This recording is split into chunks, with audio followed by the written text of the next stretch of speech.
Frederick Douglass serves as an inspiration because of his bravery and his adversity. He was a symbol of no matter what hardships you went through or where you came from, you had to use your voice to speak up for those who couldn't because it was the right thing to do. He was also so brave because of all the hate he received, and he could have been killed for speaking out, yet he still did it. Even though I can't personally relate to exactly what he went through, I can still use the lessons and everything he did in order to inspire me to be a better person and a better leader. I grew up in a town where I was one of the only Black people there.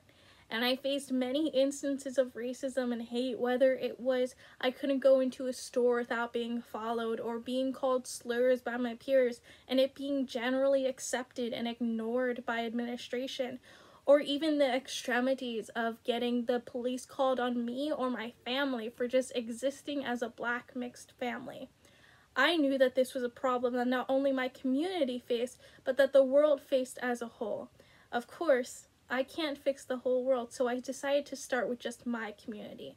This past summer, when the Black Lives Matter movement gained traction, I knew that this was something where I could take a part in and I could have an impact. So I decided to hold a non-violent protest in my hometown. And it was extremely difficult, and I went through many hardships. I got many death threats.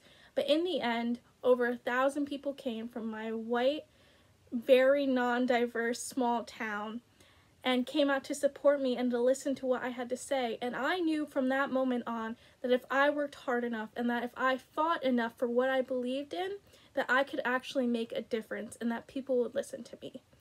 I knew that one protest was not enough to make substantial change, so I decided from then on to run for my hometown school board of education.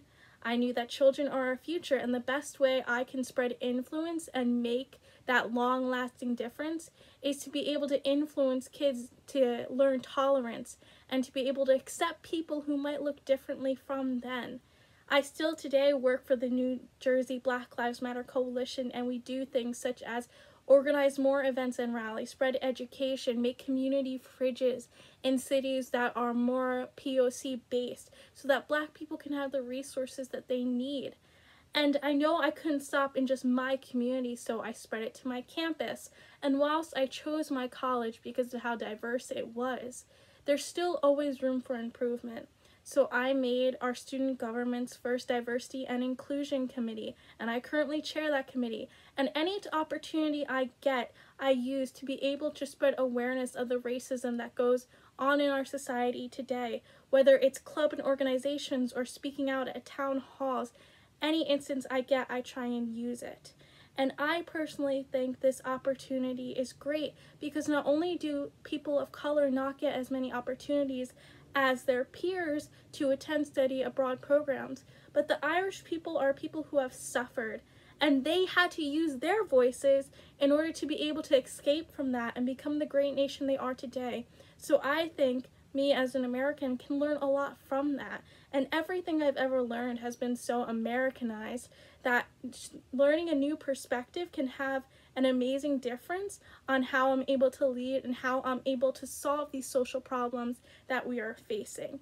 In addition, I think the thing I'm most excited for is being able to take that information and bring it back home and being able to tell my peers, being able to tell the people in the coalition everything I've learned so that we can make an even bigger difference.